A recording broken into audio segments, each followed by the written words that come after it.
Bun butter jam. ஆமாம், ஒரு திங்கிற பொருளாக இருந்தாலும் ஒரு அர்த்தத்தோடு வச்சுருக்காங்கிறத பெரிய தெரிய வச்சுது. அப்புறம் படத்தில் மட்டும் இருக்கிறப்ப அப்போ நம்ம மட்டும் எதாவது சாப்பிடக்கூடாது, வாங்க ஒரு டீ அடிச்சுக்கோமே. இதில் என்னென்னா, அந்த நண்பர்கள் கல்லூரி காலங்களில் படித்த ஒரு ஆண் ஒரு பெண், 2 நண்பர்கள், இவங்க 2 பேரும் ஒரு கல்யாணத்துக்கு வரும்போது கல்யாணம் ஆகிவிட்டது, அவர்களுக்கு குழந்தைகள் இருக்கிறார்கள். ஆகிவிட்டதுக்கு அப்புறம் அவங்க வருகிறார்கள், பார்த்து ஒரு சந்திக்க வேண்டியிருக்கு, சந்திக்கிறார்கள். வழக்கமாக குசல எத்தனை பசங்க அதை கேட்குறப்ப அதெல்லாம் இருக்காங்கன்னு சொல்கிறாங்க. வீடு வாசல் என்ன வேலை பரஸ்பரம் விசாரிச்சுட்டு இருக்கிறப்ப ஒருத்தர் ஒரு புத்தர், எங்கே இருக்கிறீங்க? பழைய காலத்து வீடு, எங்கள் சொந்த வீட்டில் இருக்கிறோம் அப்படின்னு ஒரு அழுத்தல், இன்னொரு வாடகை வீடு அப்படின்னு சொல்லிட்டு இருக்காங்க. இப்போ இவர்கள் இருவருமே அதாவது என்ன செய்கிறாங்கன்னா, 2 பேருமே பெரிய எதிர்பார்ப்போட திருமணங்கள் தங்களுடைய பெற்றோரின் அழுத்தத்தால் செய்து கொள்கிறார்கள். ஆச்சா, இந்த அழுத்தம் என்ன ஆகி போச்சுன்னா, இவர்கள் எதிர்பார்ப்புக்கு விரோதமாக அமைந்து விடுகிறது. யார்? அந்த பெரியவர்கள், பெற்றோர்களுக்கு. அதனால தங்களுடைய பிள்ளைகள் இந்த ஏமாற்றம் அடையக்கூடாது, அவர்கள் காதலிக்க வேண்டும், அரேஞ்ச் மேரேஜ் இருக்கக்கூடாது, அதே சமயத்தில் காதல் திருமணமாக இருக்கணும். என்ன செய்யலாம்? 2 மத்திய வயசு, ஒரு 45-40 வயசு அந்த மாதிரி இருக்காங்க. இதில் என்னாச்சுன்னா, 2 பெற்றோர்களும் என்ன செய்கிறாங்க, நீங்கள் சொந்த வீட்டு வர முடியாது, ஆனால் இந்த வாடகை வீட்டு வந்துடும்னு சொல்லி வந்து விடுகிறார்கள். வந்துட்டாங்களா? இப்போ வந்ததுக்கு அப்புறம் என்ன ஆகுதுன்னா, இவர்கள் 2 பேரும் பக்கத்து வீடு இருக்கிறதுனால தங்களுடைய பெண்ணையும் பிள்ளைகளையும் இணைப்பதற்கு, காதல் செய்வதற்கு என்னென்ன செட்டப் பண்ணுமோ அதை பண்ணுகிறார்கள். அது சிலிப்பாகி போகுதா அல்லது செட் ஆகிச்சாங்கிறது ஒரு வகை.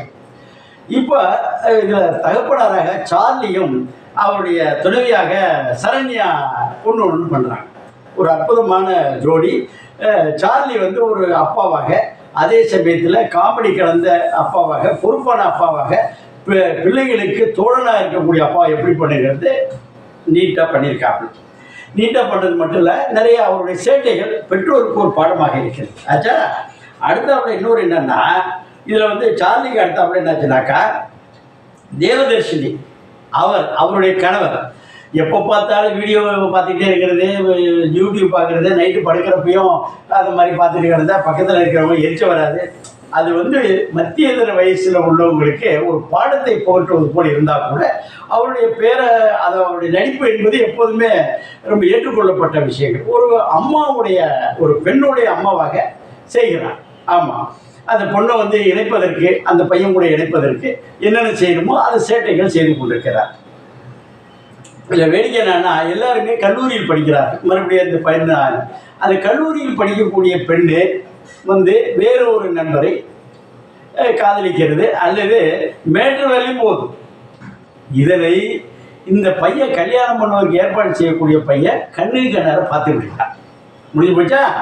இந்த பக்கம் பார்த்தீங்கன்னாக்கா, அந்த பெண்ணு, அந்த பையன் என்ன செய்கிறாருன்னா, இன்னொரு பெண்ணு காதலிக்கிறார். இந்த காதலிக்கும் பொழுது இவங்க கூட மேற்று வேலையும் போகிறாங்க. இது இருவருக்குமே தெரிகிறது. யார்? திருமணமாகக்கூடிய இருவருக்குமே தெரிகிறது.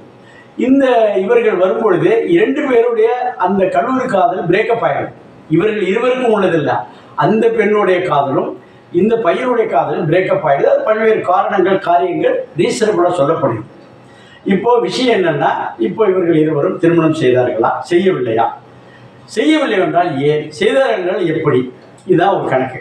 இப்போ அந்த காலத்தில் உடனே கணவனுடைய கண்கண்ட தெய்வம், கணவன் அப்படியே பேரல் டிராவல் அப்படியே போய் நின்று இதில் சாப்பிட்டோம்னாக்கா என்னது, அந்த உடன்கட்டை ஏற பிசினஸ்னா இப்போ எல்லாம் முடியாது, இப்போ நடக்காது ராஜா, நடக்காது, இப்படி ஆகிப்போச்சு கதை. இந்த மாதிரி சூழ்நிலையில் அந்த இருவரும் இணைந்தார்களா இல்லையா என்பதுதான் கதையாக இருந்தாலும், இதுக்கு எடுத்த அந்த சப்ஜெக்ட் ரொம்ப சப்ஜெக்ட், அதனுடைய திரைக்கதையை ரொம்ப மிக அழகாக பண்ணுறார். யார்? இயக்குனர் அதை அப்படியே வளைச்சி அதை எந்த இடத்துலையும், அதாவது இது ஃபேமிலி ட்ராமான்னு சொல்லலாம், ஃப்ரெண்ட்லி ரொமான்ஸு, காமெடி, லவ், இப்படி எப்படி வேணாலும் கொண்டு போகலாம். இயக்குனர் இதை எந்த வகையில், இதில் என்னென்னா கல்லூரி லொக்கேஷன்ஸ்லாம் இருக்குது பாருங்கள்.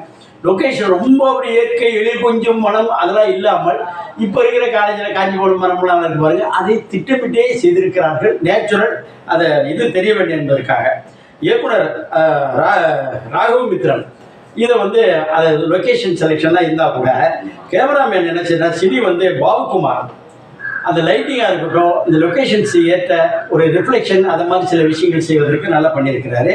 இதோட மியூசிக் வந்து நிவாஸ் பிரசன்னா இந்த இந்த இதுக்கு வந்து பண்ணும்பொழுது அந்த பாடல்கள் இப்போ அண்மை காலத்தில் ட்ரெண்ட் என்னன்னா, ஒரு பாட்டை வச்சுட்டு படம் ஃபுல்லாக நவத்திட்டு போகுது.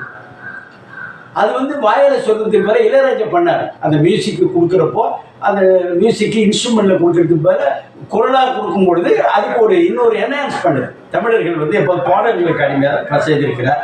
இதில் யாருன்னா ரெயின் ஆஃப் ஆரோஸ் என்டர்டெயின்மெண்ட் சார்பாக 2 பேர் தயாரிச்சிருக்காங்க. யார் என்றால் ஒரு சாம் சுரேஷும் அந்த எக்ஸிக்யூட்டிவ் ப்ரொடியூசர் பாரத்தவும் செஞ்சுருக்காங்க.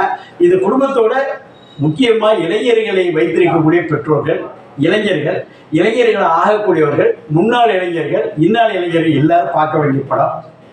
காஃபி சாப்பிட்டாச்சு, படத்தை போய் இதை மாதிரி ஒரு சுவையாகவும் நிறைவாகவும் தியேட்டரில் போய் பார்க்கணும். ஓகேவா? பன்னு பட்டரு ஜாமெல்லாம் சில தேட்டரில் உள்ள விட மாட்டாங்க. இருந்தாலும் வந்து நீங்கள் அங்கே போய் உட்காந்து பார்த்தீங்கன்னா இந்த வாரத்துக்கு வந்து நல்ல கருத்துள்ள நல்ல ஒரு என்டர்டெயின்மெண்ட் பார்த்தாலே நிம்மதி இருக்கும். பார்க்குறீங்களா? பாருங்க. இந்த வீடியோ உங்களுக்கு பிடிச்சிருந்தா லைக் பண்ணுங்க, ஷேர் பண்ணுங்க, கமெண்ட் பண்ணுங்க, சப்ஸ்கிரைப் பண்ணுங்க, மறக்காம பெல் ஐகானை கிளிக் பண்ணுங்க.